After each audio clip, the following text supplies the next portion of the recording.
India, America, Japan, Australia ఈ 4 దేశాల చతుర్భుజ కూటమి అంటే క్వాడ్ కూటమి ఒక రకంగా చెప్పాలంటే ఇండో పసిఫిక్ సముద్ర ప్రాంతాలలో సముద్ర భద్రత, ఆర్థిక సహకారం, రక్షణ, పర్యావరణం ఈ 4 అంశాలకు జోడించి మనం ఏర్పాటు చేసుకున్న కూటమి ఇది ఒక రకంగా చెప్పాలంటే ఇండో పసిఫిక్ ఏరియా మొత్తం అంటే ఆఫ్రికా ఖండం పక్క నుంచి తూర్పు నుంచి మొదలుకొని అటుపక్క మనకు ఆస్ట్రేలియా దాటి మనకు అమెరికా పశ్చిమ తీరం వరకు కూడా విస్తరించి ఉన్న ఇటు ఇండో మన హిందూ మహాసముద్రం అట్లా పసిఫిక్ మహాసముద్రం ఈ రెండింటి మధ్యన ఉన్న మొత్తం దాన్ని ఇండో పసిఫిక్ ఏరియా అంటారు.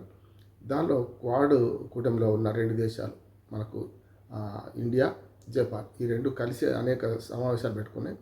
16th మీటింగ్ వల్ల గత 3 రోజులుగా జూలై 1 నుంచి 3 దాకా సనాయితా తకైచి ఎవరైతే జపాన్ ప్రధానమంత్రి ఉందో వారు మన ఇండియాకు పర్యటనకు వచ్చారు. మోడీ తన చెల్లెలుగా పేర్కొంటూ ఆమెకు చాలా ఘనంగా స్వాగతం పలికారు.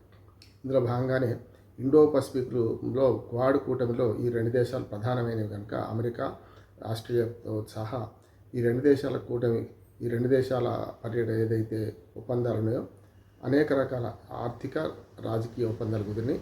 ముఖ్యంగా ఆర్థిక ఒప్పందాల్లో ఇండియాకు అనేక లాభాలు ఉన్నాయి, దాంతోపాటు జపాన్కు కూడా అనేక లాభాలు ఉన్నాయి.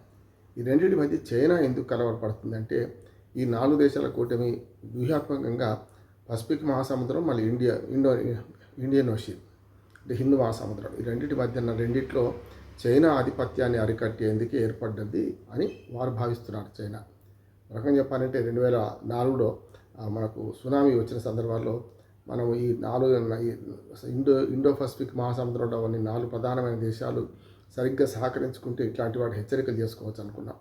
అట్లాగే మనకు look east policy P V Narasimha Rao గారు తీసుకొచ్చారు. ఆ తర్వాత ఇప్పుడు యాక్ట్ ఈస్ట్ పాలసీ దాన్నే మనకు ప్రధానమంత్రి మోడీ కూడా పాటిస్తున్నారు.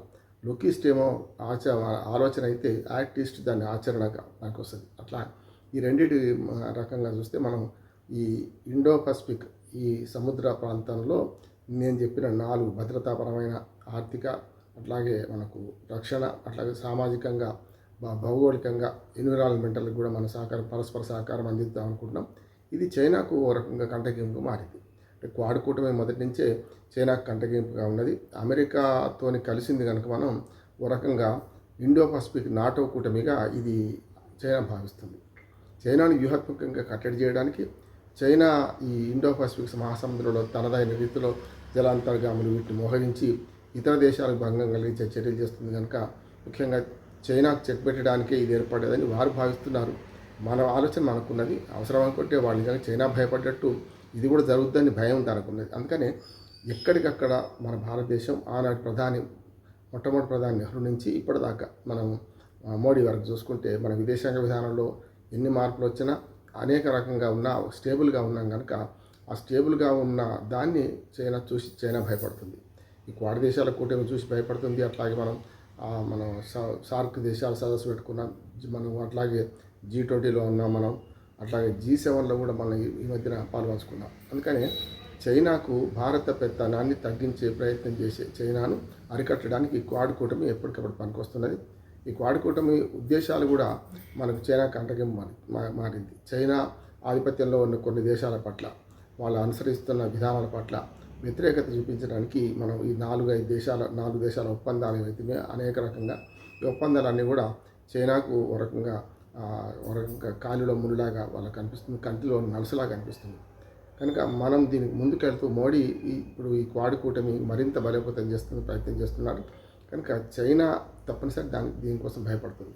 చైనా మనకు ఇండియా చుట్టుపక్కల ఉన్న దేశాల్లో పోర్టుల మీద లేకుంటే ఇతరత్ర ఆర్థిక పెట్టుబడులు పెట్టి వాళ్ళు లోపరుచుకునే ప్రయత్నం చేస్తుంది. అందులో భాగంగానే ఆ చైనా వాళ్ళలో పడ్డ ఏ దేశం కూడా ముందరపడలేదు. చూస్తున్నాం మనం మాల్దీవ్స్ నుంచి మొదలుకొని తోకజాడిస్తే ఏమైంది చూసినాం. చైనాకు అనుకూలంగా మాట్లాడి తర్వాత భారత్కి అనుకూలంగా మాట్లాడాల్సి వచ్చింది. తర్వాత శ్రీలంక కూడా అంతే, అట్లాగే బంగ్లాదేశ్, నేపాల్ ఇట్లాంటి దేశాలన్నీ ఆర్థికంగా కునారిల్లిపోయినాయి. చైనాకు ఆర్థిక హస్తాలు ఇరుక్కుపోయి మళ్ళీ మన వైపు బేలగా చూసిన పరిస్థితి చూసినాం మనం.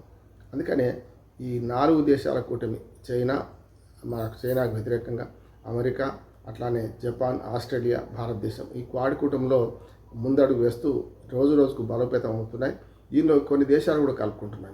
ఇంకా కొన్ని 2-3 దేశాలు ఇన్ఫార్మల్గా వాళ్ళని కలుపుకొని మనం చేస్తున్నాం. రాజకీయంగా తనకు ముఖ్యంగా ఇండో పసిఫిక్ మహాసముద్రంలో వ్యూహాత్మకంగా తనకు నష్టం జరుగుతుందని చైనా భావిస్తుంది కనుక దీన్ని ఎట్లాగా అరికట్టాలని చూసింది, కానీ వీలు కాలేదు. అందుకని జపాన్ ప్రధానమంత్రి ఇండియా పర్యటన సక్సెస్ అయింది. ఇందులో భాగంగా తన చిన్న చెల్లెలుగా భావించిన పేర్కొన్న మోడీ కూడా జపాన్ ఇండియా ఆర్థిక, రాజకీయ, సామాజిక సంబంధాల బలోపేతానికి కృషి చేయడం ఇవాళ చైనాకు చాలా ఇబ్బందికరంగా మారింది. వాళ్ళ ఇబ్బంది వాళ్ళకుంటే మనకేమిటి, మన ఆలోచన మనది కనుక ఇండో పసిఫిక్ మహాసముద్ర ఈ పరివాహక ప్రాంతంలో ముఖ్యంగా పసిఫిక్ మహాసముద్రం చాలా లోతైంది, విశాలమైంది కూడా. అందుకనే ఈ రెండింటి మధ్యన వ్యూహాత్మక ఒప్పందాలు కూడా కొన్ని చేసుకున్నాం. ఒకరి పరస్పరం రక్షణ ఒప్పందం, పరస్పరం వాతావరణ మార్పిడి, పరస్పరం పర్యావరణ సంగతులు, అట్లాగే సముద్రంలో అల్లకల్లోడమైన పరిస్థితులలో సముద్రంలో వచ్చే ప్రమాదాలను ఎప్పటికప్పుడు గుర్తించి ఒకరికొకరు సహకరించుకోవడం. ఆర్థిక సహకారం ఎట్లా ఉంది, రక్షణ సహకారం కూడా ఉన్నట్టే లెక్క. కానీ దీన్ని ఆసరా చేసుకొని చైనా దీన్ని ఎట్లా విచ్ఛిన్నం చేద్దామని చూసింది, కానీ వీలు కాలేదు. రోజు రోజుకు బలోపేతమైన ఈ క్వాడ్ దేశాల సంయుక్త కార్యాచరణ ఖచ్చితంగా చైనాను భయపడుతుంది.